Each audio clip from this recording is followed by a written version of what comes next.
বন্ধুরা, আজ আমি তোমাদের একটা গল্প বলবো। এটা কোনো সিনেমার গল্প নয়, এটা এমন একজন মানুষের গল্প। সে এক সময় ছিল একেবারে শূন্য।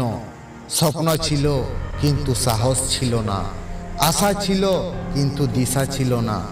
কিন্তু ঠিক 90 দিন পরে সে মানুষটা বদলে ফেলেছিল নিজের ভাগ্য। আর আজ তার গল্প তোমার জীবনও বদলে দিতে পারে।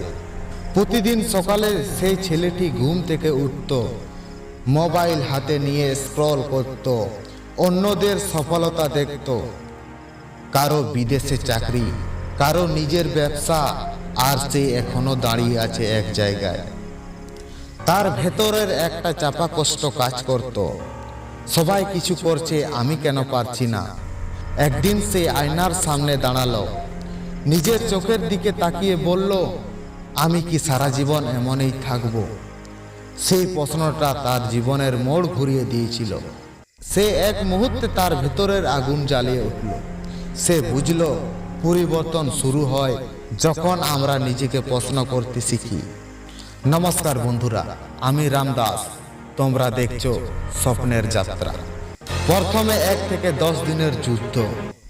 সে সিদ্ধান্ত নিল, আজ থেকে শুরু করছি যেভাবে হোক। প্রথম দিন অ্যালার্ম বাজার পর ঘুম ভাঙতে চায় না, শরীর টানা মারে, মন বলে কাল থেকে করব, কিন্তু সে উঠে পড়ে। দ্বিতীয় দিন শরীর ব্যথায় ভরে গেছে, চোখ লাল, মাথা ঝিমঝিম করছে, তবুও সে থামে না। তৃতীয় দিন ও চতুর্থ দিন বন্ধুরা ফোন দেয়, বলে চল একটু ঘুরে আসি। সে বলে, না ভাই, আমি আজ নিজের সাথে একটা কথা দিয়েছি। প্রথম 10 দিন ভীষণ কঠিন ছিল, কিন্তু প্রতিদিন শেষে সে নিজের খাতায় একটা লাইন লিখত, আমি আজ হাল ছাড়িনি। 10ম দিনের শেষে সে বুঝল, পরিবর্তন শুরু হয় যখন তুমি নিজেকে অস্তিত্বে ফেলতে রাজি হও। তারপরেই শুরু হলো 11 থেকে 30 দিনের চ্যালেঞ্জ। এখন তার চোখে লক্ষ্য স্পষ্ট। সেই জানে সে কোথায় যেতে চায়। সে নিজের সময়কে মূল্য দিতে শিখেছে। বন্ধুরা বলে, তুই আগের মতো মজা করছিস না কেন? সে হেসে বলে, আমি এখন একটা অন্যরকম মজায় আছি, নিজের স্বপ্ন তৈরি করছি। একদিন তার এক বন্ধু ঠাট্টা করে বলল, তুই এত কষ্ট করছিস কেন রে? ফল তো এখনো আসেনি। সে হেসে বলে, ফল আসবে, আমি এখন বীজ বুনেছি। এই সময়টা তার জন্য ছিল অত্যন্ত সংগ্রামের সময়। সে জানতো, তার লড়াই বাইরের লোকেদের বোঝানো নয়, নিজেকে প্রমাণ করা। তারপরে শুরু হলো 31 থেকে 45 দিনের দেওয়াল। দিন যাচ্ছে, অভ্যাস তৈরি হচ্ছে, কিন্তু হঠাৎ একদিন সব এলোমেলো হয়ে গেল।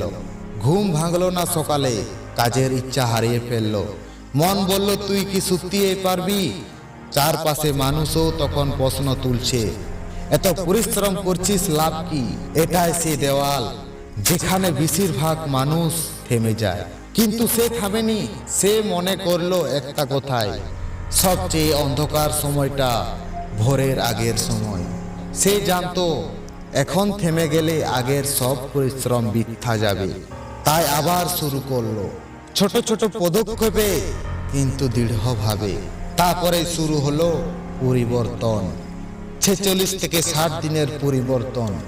এখন আয়নায় তাকালে সে নিজের চোখে নতুন আলো দেখে। শরীর বদলেছে, মন বদলেছে, কথার ভেতর আত্মবিশ্বাসের ঝলক। মানুষ জিজ্ঞেস করে, তুই এত পরিবর্তন করলি কিভাবে?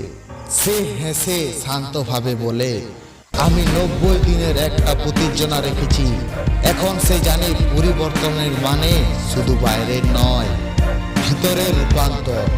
সে বুঝেছে, যখন তুমি নিজের উপর বিশ্বাস রাখো, তখন পৃথিবী তোমার জন্য পথ খুলে দেয়। তারপরেই শুরু হলো 61 থেকে 75 দিনের উড়ান। এখন সে অন্যরকম হয়ে গেছে। তার কথায় আগুন আছে, তার কাজের ধার আছে। লোকজন বলে, এই ছেলেটা আলাদা, কিন্তু তারা জানে না, এই আলাদা হওয়ার পেছনে রাত জেগে পড়া, ঘাম ঝরানো, মন ভেঙে আবার জোড়া লাগানোর গল্প আছে। সে শিখেছে সফলতা একদিনে আসে না, কিন্তু একদিনে হারিয়ে যায় যদি থেমে যাওয়া হয়। তাই সে থামে না। সে জানে এখন থামলে সে হারবে, কিন্তু চালিয়ে গেল সে অদম্য হবে। তারপরে শুরু হলো 90 দিনের জাগরণ। 90তম দিন সে আয়নার সামনে দাঁড়ায়। সামনে যে মানুষটা দাঁড়িয়ে আছে সে আগের সে শূন্য মানুষটা নয়। এখন তার চোখে আগুন, মুখে হাসি, মনে শান্তি। সে জানে সে নিজের ভয়কে হারিয়েছে, নিজের আলসামিকে মেরেছে, নিজের ভাগ্য নিজেই তৈরি করেছে। সে বুঝেছে অসাধারণ কিছু পেতে গেলে সাধারণ জীবনের সীমা ভাঙতে হয়। বন্ধুরা, তোমাদের মধ্যেও সেই আগুন আছে। তোমরা হয়তো এখনো শুরু করোনি, কিন্তু তোমার ভেতরে সেই একটা সিদ্ধান্ত সবকিছু পাল্টে দিতে পারে। শুধু 90 দিন নিজের জন্য দাও।